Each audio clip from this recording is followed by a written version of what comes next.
Our next speaker is Professor Vankovska from Macedonia.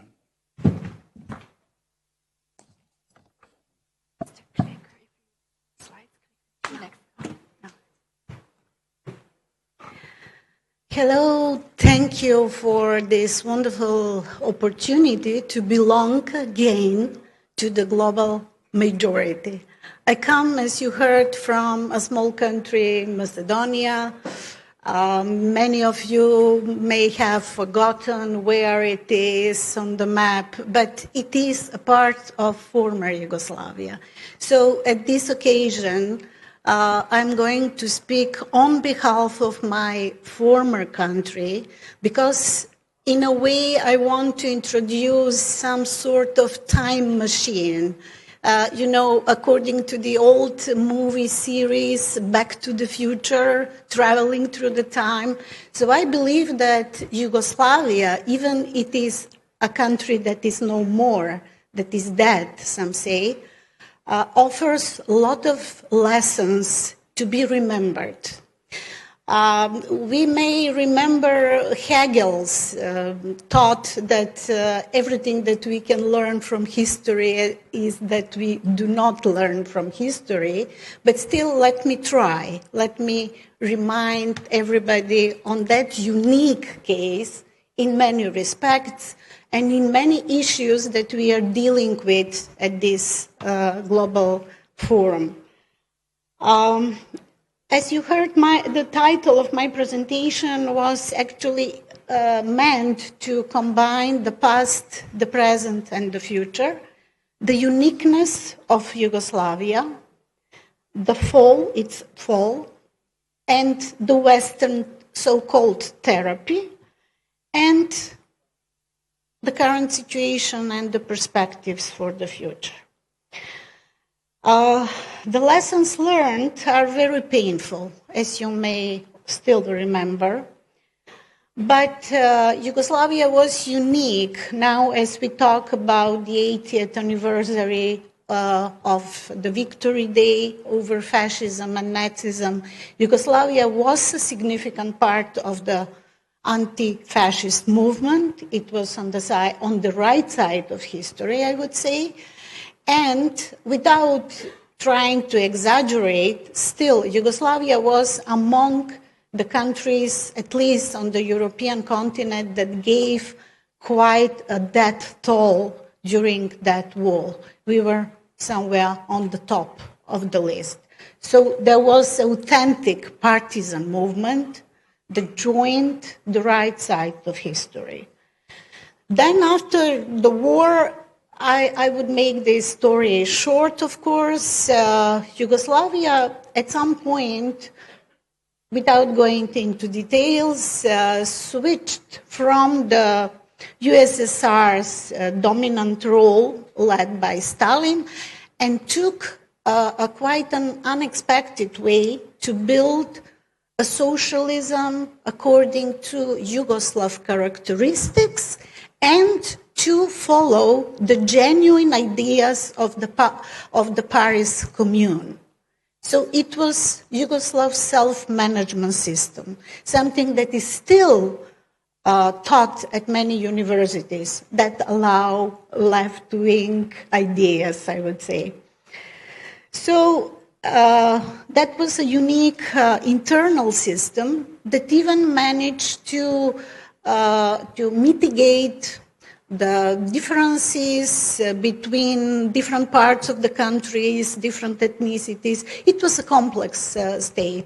It was a state that, according to some of my peace research colleagues, say Yugoslavia was a butterfly that was not meant to fly, but anyway, it did fly until it stopped, of course. And then we come to the foreign policy. It happened, of course, during the bipolar moment, the division of the world on two blocks. And Yugoslavia, again, was unique by taking the side of the, at that time, called the third world path, actually non-aligned movement. As you may remember, the leader Tito, Josip Broz Tito, was one of the co-founders of the movement. So personally, with my quite age that made me remember times, we were unique at that time when people were pressing to take a side of one on another military bloc. Yugoslavia and the others belonging to the non-aligned movement proved that either or is not acceptable, that there are alternatives. And that is exactly against the dominant mantra that is currently embedded deeply in our post-Yugoslav society, and that is TINA principle.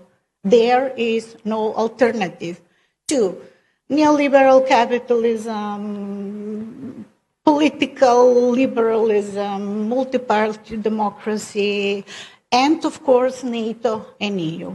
NATO and EU became a secular religion.